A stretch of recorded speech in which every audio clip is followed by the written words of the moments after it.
Hey guys, so I wanted to give you kind of an introduction to what we're talking about in force and motion with the Motion Lab and inertia. So mostly we're talking about the idea of inertia, and inertia is that when an object is in motion or when an object is at rest, it stays at rest or it stays in motion until it's acted on by some other force. So the easiest way to do this is to picture yourself out in space.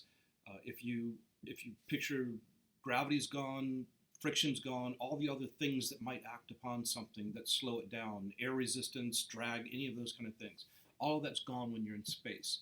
So if you could stand on the moon and hit a golf ball, which is something that the astronauts actually did up there, the golf ball would escape the moon's gravitational field very easily because it only has 0.38 of the gravitational field of the Earth.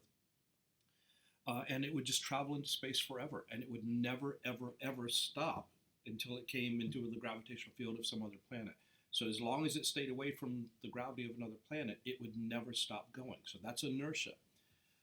So on our planet, we experience other forces, outside forces, as Newton called them, that will stop inertia and slow things down. And that's friction, it's gravity, it's resistance from air or water as you're trying to move through water.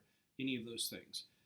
All right, so that's what inertia is. So in the first part of this Force and Motion Lab, we're looking at Sir Isaac Newton's law. It's the first law of motion, which is an object at rest or an object in motion will stay at rest or stay in motion until acted on by outside forces. So the lab that we'll do down in my workshop will show you what happens when you are in a vehicle that's moving and you're not wearing a seatbelt.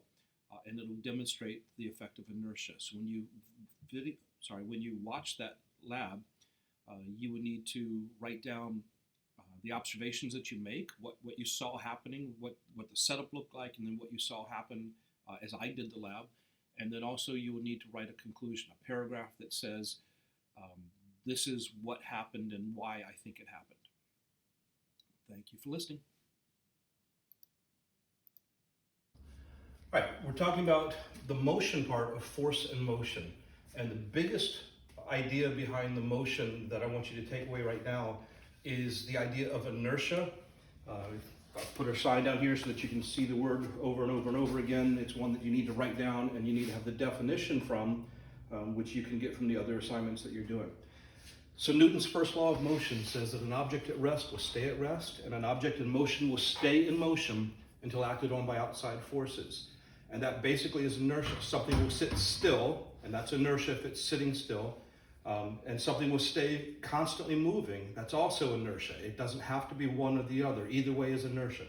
So an object in motion or an object at rest will stay that way until something else happens to it. So this lab is called CRASH.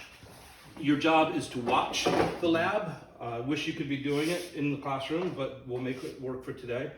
So you're watching what happens, you're writing down your observations as if this was a lab report that you're doing, and then you will look through your observations and you will write your conclusion paragraph, which is explaining why what you saw happened.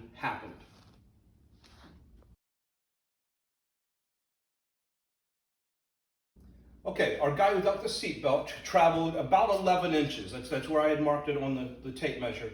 And the reason he kept traveling, even though our truck stopped, was this object was in motion and stayed in motion until acted on by an external object, which is this, so it stopped.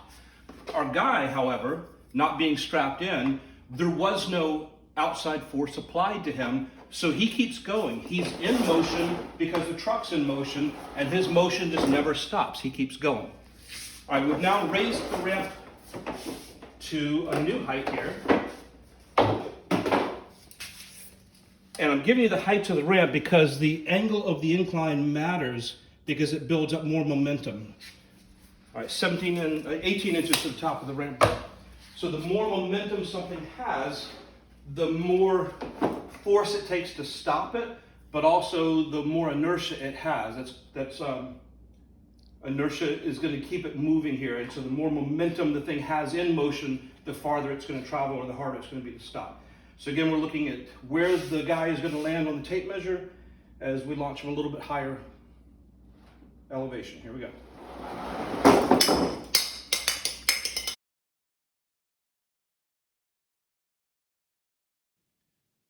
All right, let's wrap up our crash lab. I'm talking about inertia.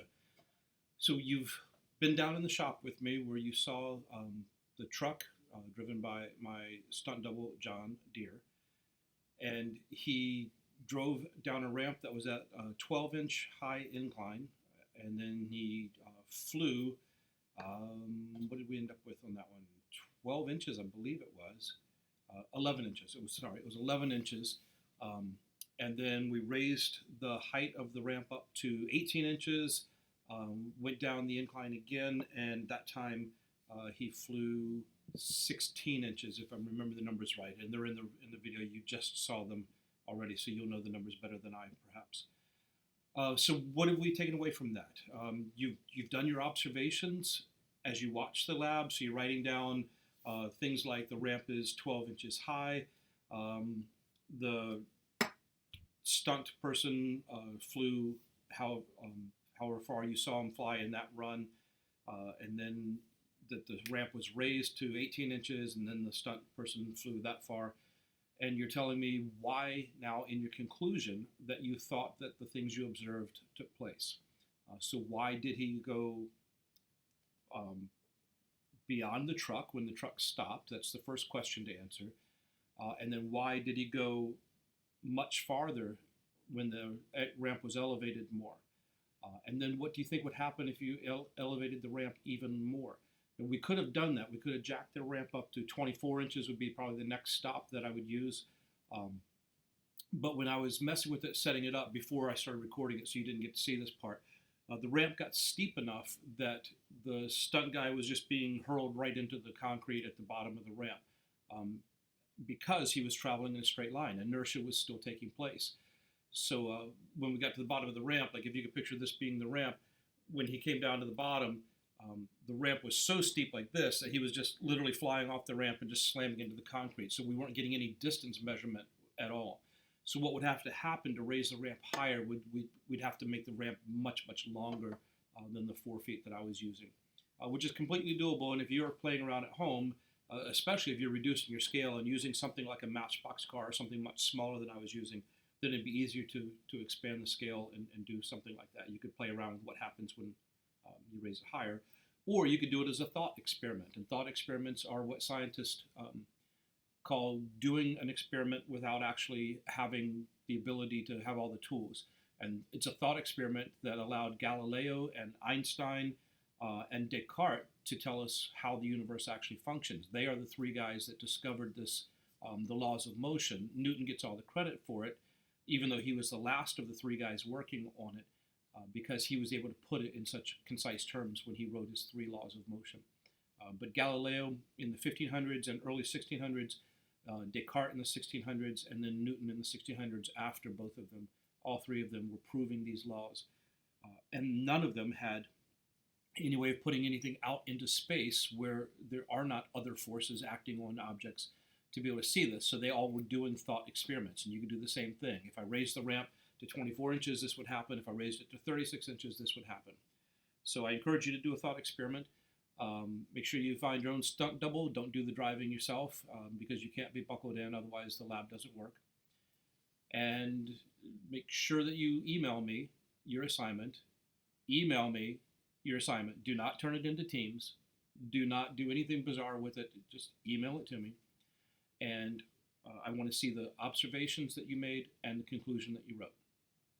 Thanks. Miss you guys. See you soon.